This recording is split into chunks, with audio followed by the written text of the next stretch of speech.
Let's begin by telling you that the Minister of Aviation and Aerospace Development, Festus Keyamo, has confirmed a helicopter crash involving a Sikorsky SK76 operated by East Wind Aviation.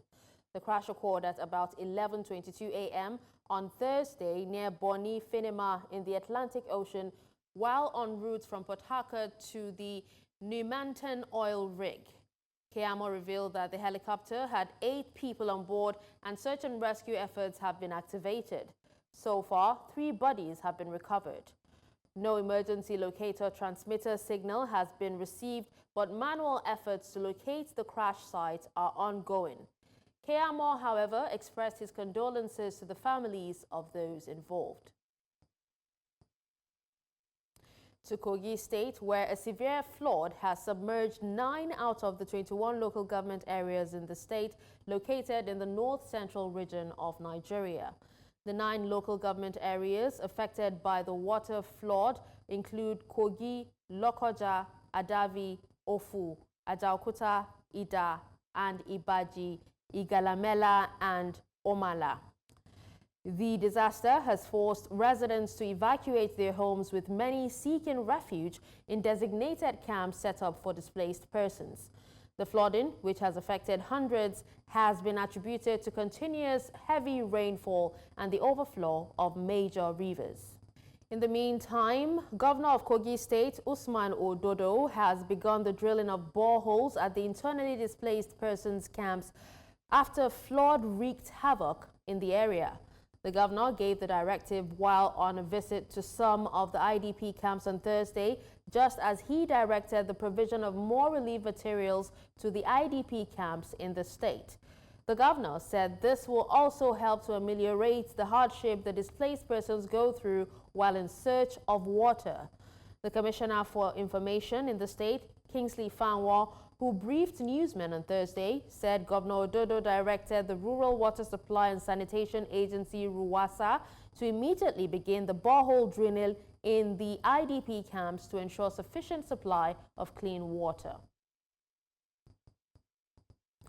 Now, in light of the recurring perennial flooding affecting River Niger and Benue coastal communities, resulting in displacement, farmland destruction, and property loss, stakeholders have advocated for sustainable solutions, particularly as communities in Delta State, South Nigeria, are already confronting this year's flood disaster.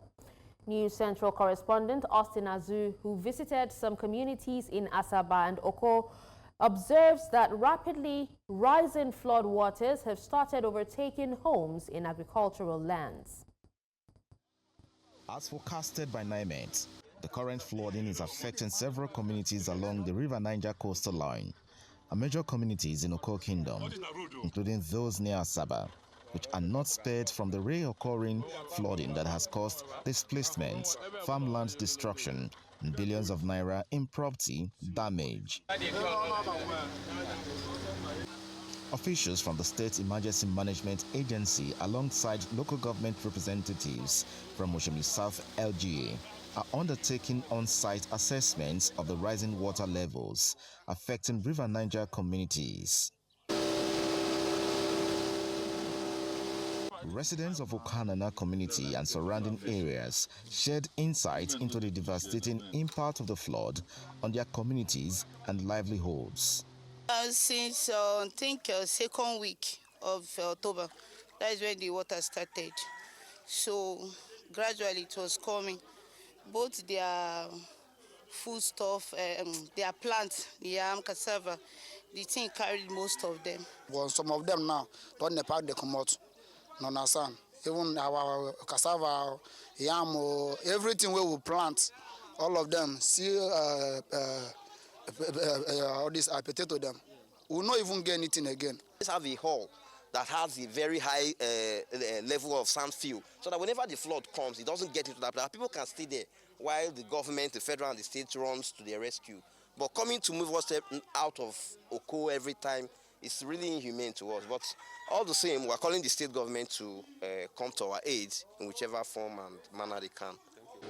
SEMA officials announced their findings and outlined the next course of action for those affected by the flooding and the impacted communities. Oko is the last community we are visiting, because we started from Wari, Ugeli, Isoko to this place today. So as soon as we finish, we will report what is on ground to the committee. We decided to go for an on-the-spot visit to ascertain what is really happening there. And we've been there and we found out that we need to relocate the persons there to IDP camps. Delta State government announced that it has finalized arrangements for the evacuation of flood-displaced individuals, reaffirming its commitment to provide assistance throughout this crisis. We're overdoing. The camp is set. Any moment from now, evacuation will commence. There's no way government will build a permanent place for flood victims. What we'll do every year, if there is flood, like last year, we provided camps, we provided mattresses, other things for flood victims. But fortunately for us, flood did not come. And this year, we're also ready.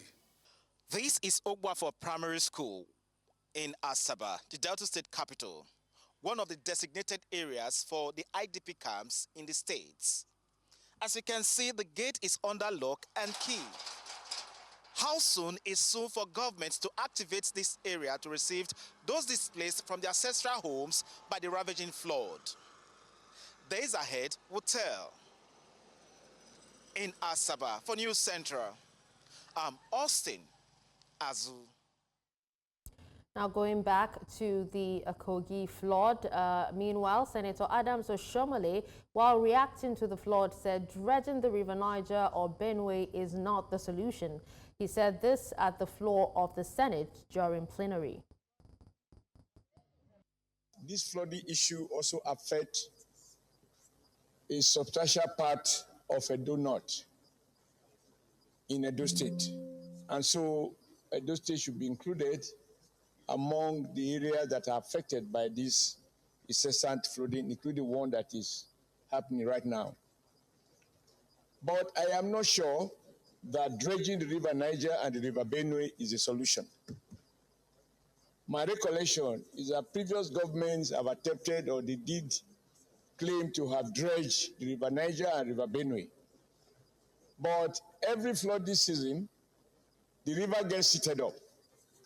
And so dredging the river does not in any way stop the consequences of the Cameroonians releasing excess water from their own dam. To update on the federal cabinet reshuffle, the Senate has received a request from President Bola Tinubu for the confirmation of the appointments of 7 ministerial nominees announced on Wednesday. President Tinubu's request seeking expeditious consideration of the requests was contained in a letter addressed to Senate President Godswill Akpabio, who read it at the commencement of plenary on Thursday.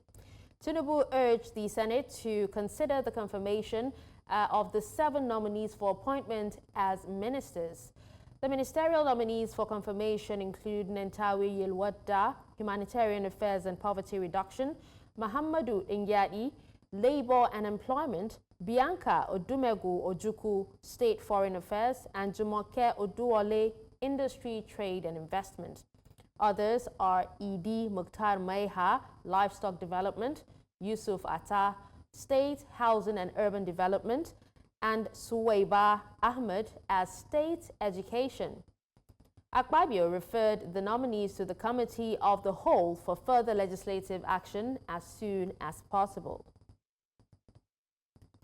As Nigeria is set to participate at COP29, the National Coordinator and Executive Director, Made in Nigeria Project Office, has affirmed that Nigeria's pavilion and exhibition stand will showcase innovative solutions, policies and initiatives that demonstrate the nation's commitment to climate resilience and sustainable development.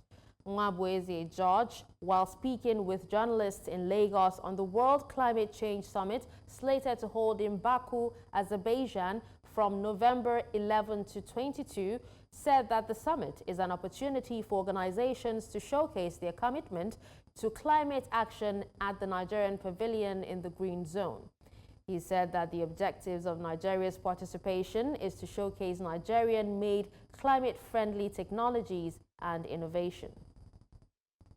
Made in Nigeria is all about how do we showcase, exhibit, and show the world what Nigerians are made of, and other things Nigeria can be made, and other things you can also get from Nigeria. It's like made in Britain, it's like made in China, it's like made in Ghana, it's like made in Germany. When you say Mercedes-Benz, they say Germany. When you say Apple, they say America. So what can they mention and they say Nigeria? That's all about the vision, the mission, the objective of what's made in Nigeria is all about. We are also not looking at speakers from only Nigeria. We are looking at speakers from different places. I'm sure that the office is already contacting Okonjo-Iweala, Tony Eluelu, because they are the business people in Nigeria, and a whole lot of business community from Nigeria who also not only showcasing their business.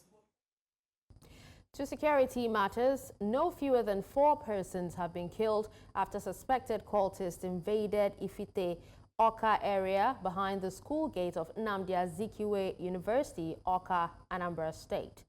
Eyewitnesses who live around Witness Garden, Ifite Amansi Road, said gun-wielding hoodlums invaded the access around 9:30 a.m. on Thursday and opened fire on some persons suspected to be members of a rival cult group, triggering panic in the area. It was gathered that the attackers were looking for members of the rival cult group who were said to be hanging around the vicinity of Unizik School Gate. Meanwhile, the police public relations officer, Tochukwu Ikenga, said that a team of policemen have visited the scene of the killing. The Federal Executive Council has approved a $618 million loan for the procurement of 6 fighter jets and ammunition for the Nigerian Air Force. Now, this was announced by the Minister of Information, Mohammed Idris, after the FEC meeting presided over by President Bola Tinubu. In addition, 740 billion naira has been allocated for the Abuja-Kano Road project. Now, Idris also revealed approvals for Nigerian customs contracts and tax agreements with China and Botswana. The Air Force plans to receive the first of 24 M346 combat jets by 2025. Additionally, a Creative Economy Development Fund was established to boost Nigeria's creative sector, allowing creatives to use intellectual property as collateral for funding. To discuss this, we're joined by Managing Director, Executive Guards Limited, Edinen Usoro. Good evening, Edinen. Thank you for joining us, on the news.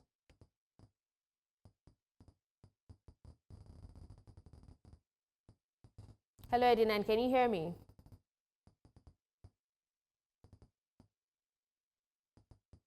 I'm hearing you. Okay. Thank you for joining us on the news.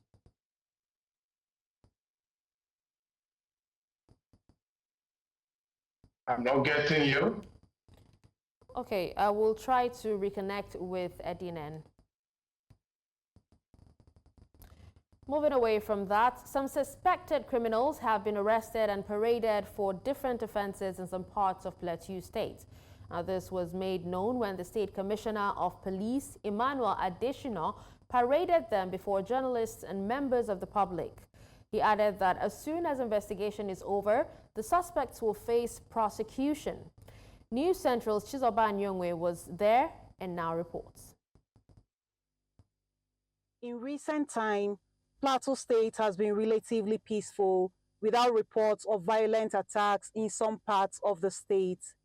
However, recurring activities of criminals have continued. Among them are criminal conspiracy, unlawful confinement of people, child trafficking, and internet or cybercrime, popularly known as Yahoo Yahoo. Parading the suspects at the police headquarters in Jos, the commissioner said a set of youth between the ages of 25 and 30 years old from Angwan Rukuba area of Jos, upon interrogation, made confessional statements after their arrest with locally fabricated rifles. They gave confessional statement, which was recorded under words of caution. Meanwhile, investigation is still ongoing for us to recover all the weapons they have sold out to criminals within the state. Action is ongoing on this, and I believe we are going to run all the criminals and recover all the weapons.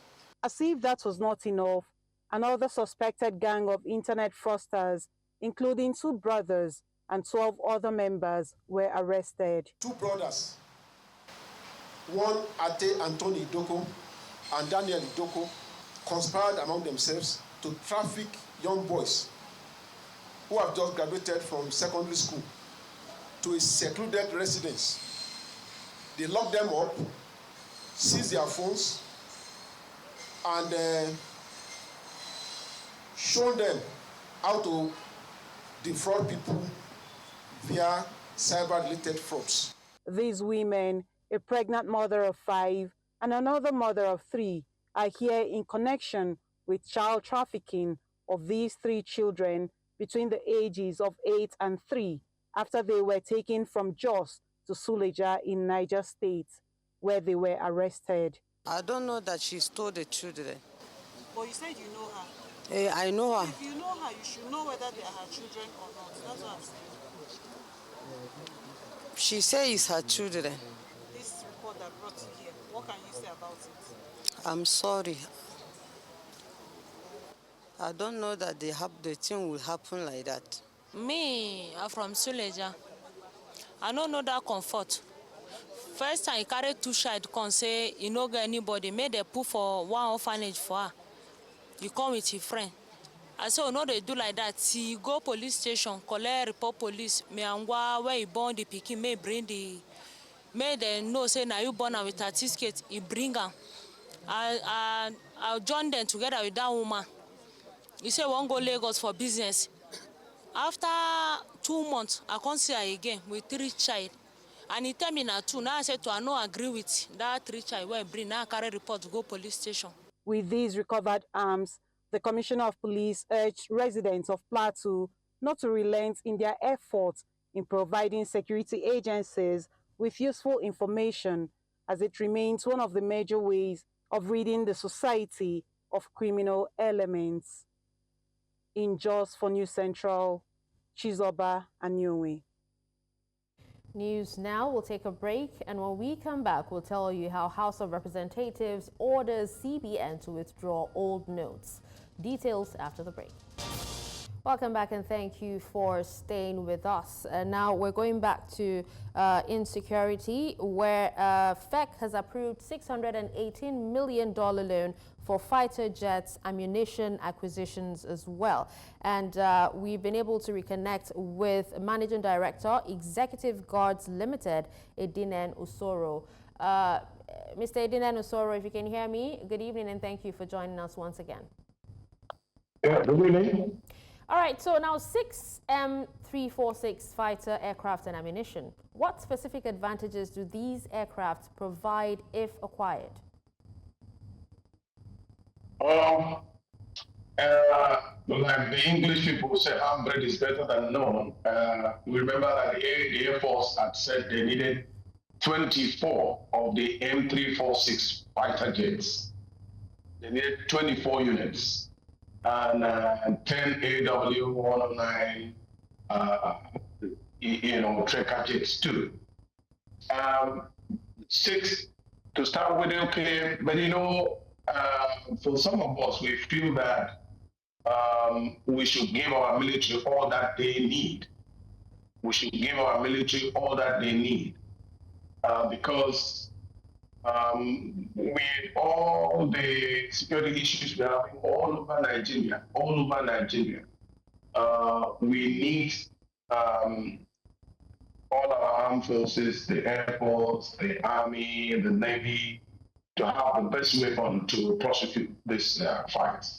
And so for me, starting with 60, okay, but like I said, they said they did 24. And I think that we should prioritize, these needs for military assets, because if you say you want to go get a foreign direct investment in, anybody that wants to take his money to any country to invest, number one has to think about his own personal security and the security of even the investment is going to make. So I think that government started doing women has done well by approving these purchases, but we need to do more for the Air Force and now speaking of security assets and giving our security all that they need, are there implications of Nigeria increasing its military capabilities, particularly in relation to regional security dynamics in West Africa?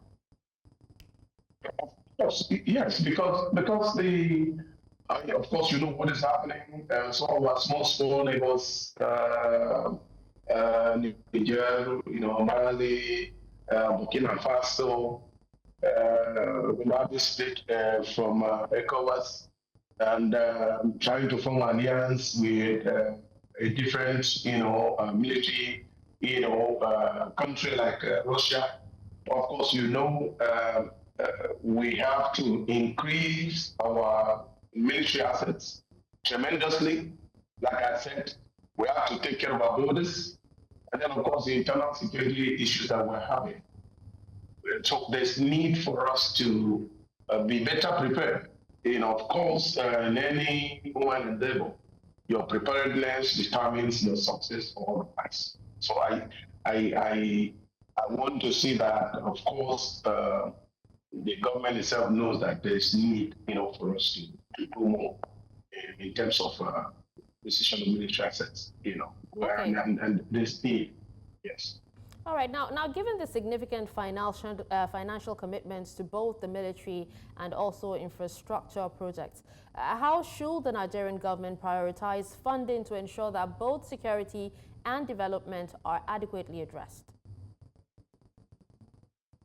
I've said it earlier. Number one, it's like talking about the chicken and the egg. Which one is more important, or which one comes first? But for me, when it comes to security issues and security investment in security, if you have adequate security in place, investment will just flow in. Investment, people can leave one part of the country, even internal investors. Somebody can leave maybe the south, get to the north to invest. Why? Because the person is sure where he's taking his money to. So I think that government should do more. You can build, if you build the roads, you want to build the roads, and bandits are everywhere. Kidnappers are around those bushes. So which one should you do first? I think that what the government has done, maybe in the next quarter or so, get them more of these fighter jets, because these days, of course, we see what is happening between Israel, Hamas, and Hezbollah. We see what is been happening between Russia and small Ukraine. So most of these battles are done by air now. We need to improve, get more resources to acquire state-of-the-art drone systems and all that. So I want to see a situation where we acquire enough military assets. We can take these insecurity issues and just face it, not like we do, like becoming part of our daily life. We can fight it. Let's do a rapid investment and prosecute this war. Give the military commanders, give them targets. Anybody who cannot meet it, of course, they can be replaced. But if somebody tells you he needs about 24 fighter aircraft, and it takes you time to approve a little, and then after that, so it can have a way of dampening their morale. But we need to let our military men and officers know that, look, the country is solidly behind you. Whatever you need, to make sure that we are secure as a country, we are prepared to do it. We can still be doing the infrastructure thing, but I for me, security is number one. Okay. Now, they also talked about, allowing creatives to use intellectual property as collateral for funding. And, what implications does, allowing this, I'm talking about, using creatives and intellectual property, as collateral, what implications does this have for national security, especially regarding the protection of intellectual property rights in a growing digital economy? Fortunately, when it comes into the international arena, there are things you cannot do. There are things you cannot mess up with. I don't see us being at any disadvantage at all. I don't see us being at any disadvantage because there are laws guarding behaviors in the international arena. And of course, I know that it's not just you just go there and then you want to give guarantees. There are normal, there will be normal written agreements, signed agreements, and all that. And then, of course, the protection, of those assets are guaranteed in such agreements. I don't see that as being an issue. Okay. Well, thank you so much for joining us and speaking to us on this. Thank you for having me. Now to monetary issue, the House of Representatives has called on the Central Bank of Nigeria to begin the gradual withdrawal of old Naira notes and ensure the availability of new 200, 500 and 1,000 Naira denominations for the public. In a resolution passed on Thursday, the House also urged the CBN to instruct money deposit banks to conduct transactions with customers using the new Naira notes as part of efforts to phase out the old currency. The decision followed a motion of urgent importance presented by Victor Ogene, representing Ogbaru Federal Constituency in Anambra State during the plenary session. It is worth recalling that CBN introduced the new notes in October 2022 with circulation starting in December. However, the withdrawal of the old currency faced resistance and caused widespread hardship due to the scarcity of new notes at the time. The Minister of the Federal Capital Territory, Nyesom Wike, has flagged off the construction of access roads within the Akibiu district of Abuja. The minister, during the ceremony, assured that the FCT administration will work to fulfill the mandate given by President Bola Tinubu, which is to ensure that roads are constructed at every part of the capital city, including its satellite and rural communities. I believe that this is the first time for so many years that people who reside outside the city can feel the impact of governance, the impact of government. And this is what it's supposed to be. And that is why Mr. President, in his New Hope agenda mantra, has said development must not only be concentrated within the city where it is believed the big men are, that development should also be taken to the rural areas where those who are considered not to be very wealthy are settling. In a bid to create a level playing ground for the logistics sector to thrive, the Minister of Marine and Blue Economy, Adegboyega Oyetola, has called on all freight forwarding associations to merge so as to optimize the resources and benefits of the Council for the Regulation of Freight Forwarding in Nigeria. This is as a result of the ministry's plan to reform CRFFN to always meet its obligations to freight forwarders and stakeholders in the industry. News Central's maritime correspondent Nyoma Obiaswalo critically looked at the impact of this merger in fostering professionalism and sustainability.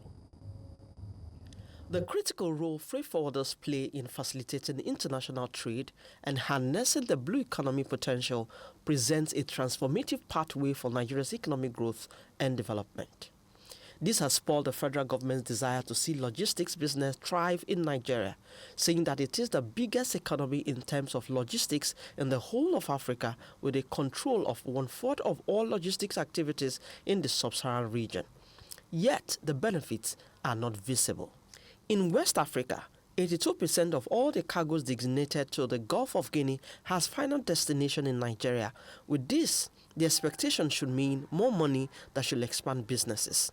With these statistics is a call for reforms, merger, and to amend the act that established the Council for the Regulation of Freight Forwarding in Nigeria to meet international standards while availing the technology available to make freight forwarding jobs much easier, efficient, and expand their business. The benefit is so great. I will give you an instance. There is NCBFAA, National Custom Broker and Freight Forwarder Association of America. You can see the name fuse both the custom representative and the freight forwarder together. They are two different associations, but they became one for the betterment and benefit of American shipper, where you have the freight aspect and the custom broker aspect. So if we can do that, if it finally happens, I believe it will go a long way to help the process of the structure I'm talking about. Yes, Oyetola, if you want to drive this, you will need to do a lot of work because the territorial capability of everybody, territorial clannish arrangements, that can't be part of you. Everybody wants to be boss of nothing. So if I have my way and I have my say, I would say it's a very good thing to do. CRFFN's primary goal is to professionalize the freight forwarding subsector through education, training, industry standard development, digitization of operations, ethics, which is crucial to enhancing the sector's performance, sustainability, and reputation. In Lagos, for News Central, Norma Obiaswalo. Let's bring you more updates on the helicopter crash that occurred in Port Harcourt, the Rivers State capital, on Thursday, killing 3 persons. The accident occurred at 11:22 a.m. along the waterways in Port Harcourt when the helicopter, a Sikorsky SK76 with registration 5NBQG and operated by East Wind Aviation, took off from Port Harcourt Military Base to the FPSO NUIMANTAN oil rig. A spokesperson for the Ministry of Aviation and Aerospace Development, Odutayo Oluseyi, said a total of 8 persons were confirmed on board. Let's tell you about East Wind Aviation owners of the helicopter. East Wind Aviation Logistics Services Limited, or East Wind Aviation, as it is called, is a commercial aviation services provider offering helicopter services to the oil and gas industry operators and government. The company was founded in 2021 with the primary objective of providing onshore, offshore oil and gas services, medical evacuation and search and rescue, aviation consultancies, services, unmanned aerial systems, and VIP flight support. Meanwhile, the Nigerian Safety Investigation Bureau has commenced an investigation into the accident involving this helicopter, that's the Sikorsky helicopter, operated by East Wind Aviation. The helicopter, carrying 8 individuals, that's 6 passengers and 2 crew members, went down into the Atlantic Ocean near Bonny Finima, off the coast of Calabar, during a routine flight on Thursday, October 24, 2024, at approximately 11:22 a.m. local time. Moving away from that, today we're shining the spotlight on the dynamic diplomatic relationship between South Korea and Nigeria, which was established since its inception in 1980. Adebola Adeduba has details in this report. Since the establishment of diplomatic relations in 1980, South Korea and Nigeria have deepened cooperation in many areas such as politics, economy, and culture. Korea has emerged as one of the industrial centers in the world at this time that Nigeria is reaching out to rich countries for investment in our country because that's the linchpin of our economic diplomacy. Nigeria had more than half of the contracts that Korean companies had all over Africa. The changing global challenges in Nigeria's socio-economic state led experts to talk about how South Korea-Nigeria diplomatic ties can make an impact. Trying really hard to how to further develop the bilateral relations between Korea and Nigeria. And to do that, we thought that maybe we have to look into each other's diplomatic strategy first so that we can find some connections and how we can develop further the relations between our two countries based on that. Obviously, Nigeria is a leading country in Africa, and we already are cooperating very well in the international community, not just in Nigeria, not just in Korea, but in the United Nations as well. So we are coordinating our positions in the United Nations as well, and I think that is the one very good example of our cooperation. Yeah. Stakeholders addressed the need for strengthening domestic policies to improve the economic and political climate within Nigeria, as these would impact foreign relations. It is the domestic environment that will push your foreign policy. If your policies are not consistent, not coherent, that's why they talk about ease of doing business. People will not come. People will in fact leave your country. So you have to look at your domestic environment. It's more of the domestic environment, whether it is comfortable, it is suitable for people to come here. It's just like tourism. The need for fostering diplomatic ties goes beyond economic benefit, as it also contributes to global peace, freedom, and national security, one that South Korea-Nigeria diplomacy seeks to achieve. In Lagos for News Central, Adebola Adeduba. Away from Nigeria, Mali's military-led government has completed the nationalization of the Yatela gold mine, formerly owned by South African and Canadian companies, as part of efforts to increase control over the nation's natural resources. The move finalizes lengthy negotiations that began prior to 2020 coup, which brought the ruling junta to power. A decree was passed on Wednesday by the government, led by Colonel Assimi Goita, approving the state's acquisition of shares from South Africa's Anglo Gold Ashanti and Canada's IM Gold, both of which previously held 40% stake.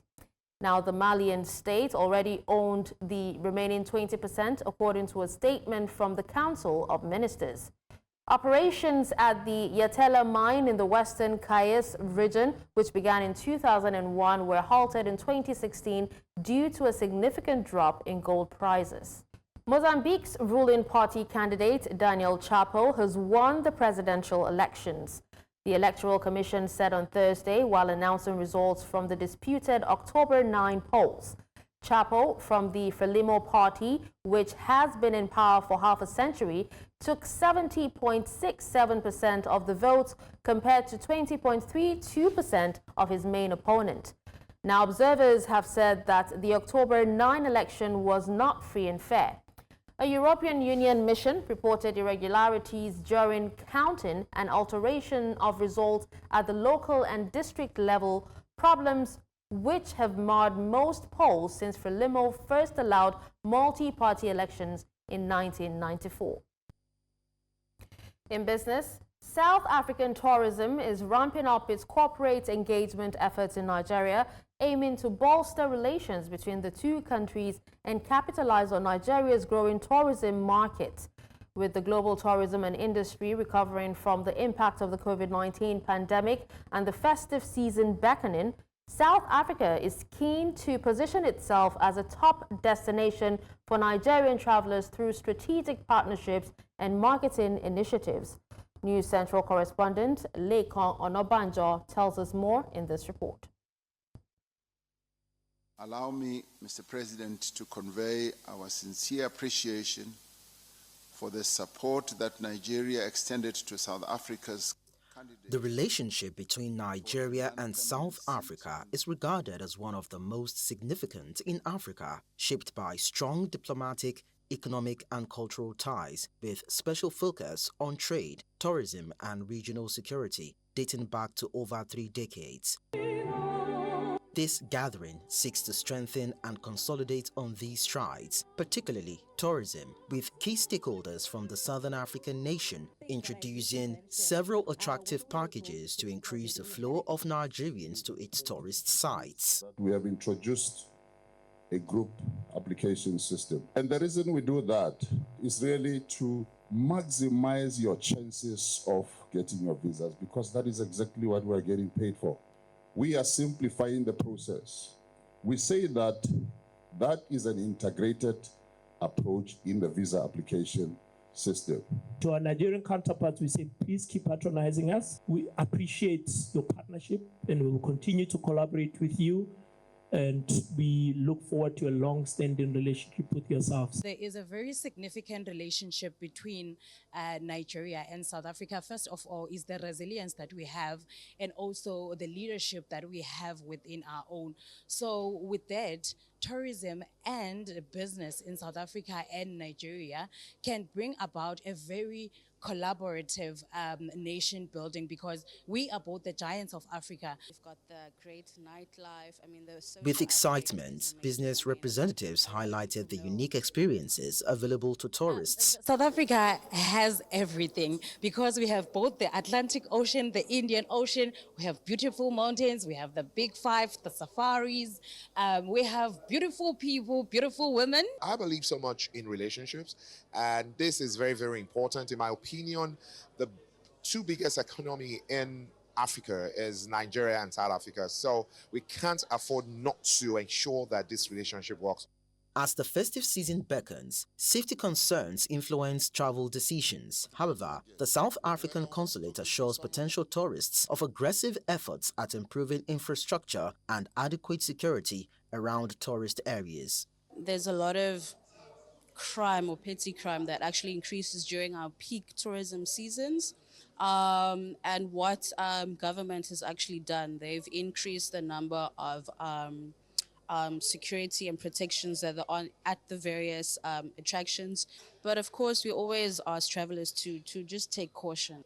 The reason why we are gathered here is to regroup and reassure potential investors and travelers, as December is right on our doorstep, that traveling to South Africa has never been so safe. Whatever it is that you can think of within the ambit of crime, we believe in the rule of law. These corporate engagements comes at a crucial time when both African powerhouses seek to improve their bilateral ties, and it is believed that the tourism sector can be instrumental in promoting and solidifying long-term relations for more economic gains. In Lagos for News Central, Lekon Onobanjo. The corporate travel manager.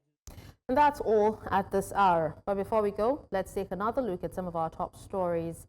We told you that 3 people have died as a helicopter crashed in Rivers State. We also told you that President Tinubu has written Senate seeking confirmation of ministerial nominees. Finally, you heard that Mozambique's ruling party has retained power in disputed election.